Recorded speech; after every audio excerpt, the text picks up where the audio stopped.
Hello again, everybody. This is Doc from Thorofan coming to you with the name behind the race, and I am happy to be back here in my home office in Pennsylvania. Had a wonderful time up at Belmont Park for the Belmont Stakes Racing Festival. I hope if you were there, you enjoyed the racing festivities as well. Made tons and tons of great races over this past weekend. And Triple Crown is now over, and we get to look ahead to the second half of the season. And as you can see right here, I am joined for this episode by my buddy Archie here. He's also known as Kitten Cappers. He successfully picked the winner of the Belmont Stakes, and you can follow him on Twitter. Just look for Kitten Cappers. He'll be giving you the great picks all the rest of the year. And one of those races that he will be hopefully offering picks for as we look ahead in the racing schedule is the Stephen Foster, which is coming up at Churchill Downs this coming Saturday. And Stephen Foster, who is he? Well, he's kind of responsible for all of us getting just a touch misty-eyed as the horses parade to the post in the Kentucky Derby. What exactly do I mean? Well, I'm about to show you as we head to that old Kentucky home on this week's Name Behind the Race.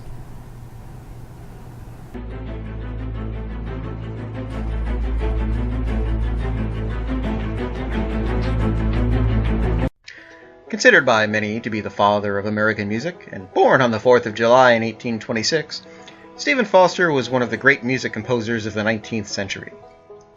Having a gift for music and playing various instruments, he also held various jobs throughout his young life, writing songs as he went. The known author of over 200 songs, there are several that anyone involved with racing would recognize. One of them being Camptown Races, a song based on the real-life races at Camptown, located in the mountainous regions of Pennsylvania that Foster had passed through on his travels. Everyone knows how this one goes. The Camptown ladies sing this song, doo-dah, doo-dah. The Camptown racetrack 5 miles long, all the doo-dah day. Run all night, run all day. Better find money on the bobtail egg, somebody bet on the bay. Well, okay, maybe not with that much flamboyance. But the other song he is also very well known for, and the reason he has the race named for him, is that classic, My Old Kentucky Home. Foster was influenced by many people and places during his life, and it is believed the inspiration for My Old Kentucky Home came from his reading of Harriet Beecher Stowe's classic Uncle Tom's Cabin, and also from being a frequent guest at the Federal Hill Mansion in Bardstown, Kentucky. Federal Hill was owned by the U.S. Senator from Kentucky, John Rowan, of whom Foster was a cousin. He would use a lot of the images and scenes he saw while at the mansion for lyrics in his songs. The site was considered famous enough by the state of Kentucky that they eventually purchased the property and renamed it My Old Kentucky Home State Park. Today, anyone can visit and take a trip back in time to learn more about the home, the area, and the man behind the music. The song became so popular that it eventually was adopted as the state song of Kentucky in 1928.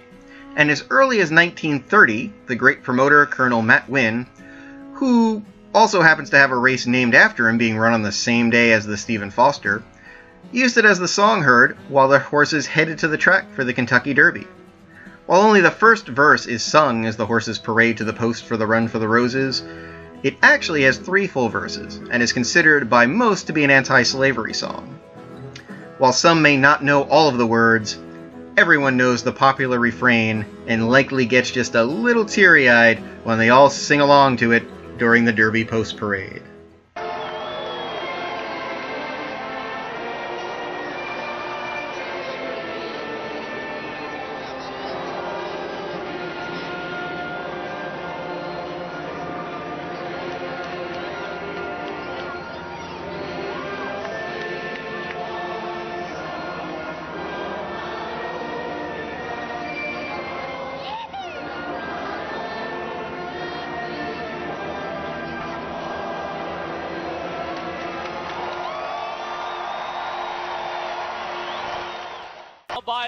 The great composer was honored with a race in his name starting in 1982 at Churchill Downs. From the race's inception, it has risen quickly in caliber and eventually was granted Grade 1 status. Today, it serves as a very important race on the handicap horse division calendar. Many good horses have run in the Foster as part of their older horse racing campaigns, and in 2010, Blame won the Foster with a tenacious rally, as you can see here. Battle plan out in front. Blame, though, is flash Racing home on the outside. Here comes Blame. Blame is going to take the Grade 1. Stephen Foster. He followed that win with another gutsy performance to take the Whitney handicap at Saratoga. Closer now, he switched outside. The field turns for home with Quality Road to catch. Top of the stretch. Quality Road leads by a length and a half. Musket Man is second. Here comes Blame with that stretch run of his on the outside. Blame is coming hard at Quality Road. Quality Road is digging down deep. Blame is coming at him with a menacing run. Quality Road and Blame, a photo finish that Blame got. Blame got it by a nostril.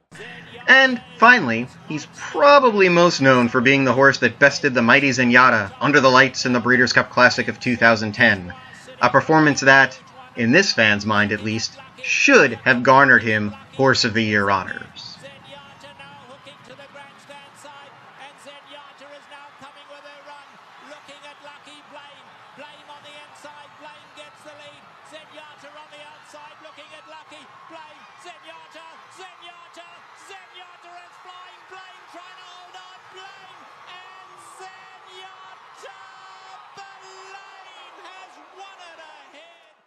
Well, there you go.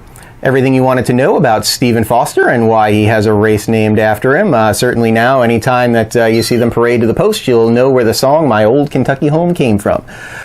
That's about going to do it for this week's segment of The Name Behind the Race. And again, don't forget, you can always follow Kitten Cappers here as he gives out his picks for all those great races coming up in the near future.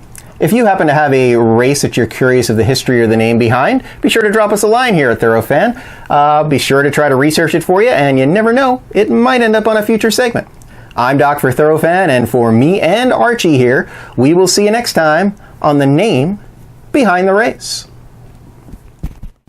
If you're an incredibly passionate thoroughbred racing fan and want to find a whole bunch of people that are just like you, why not check out Thorofan at Thorofan.com.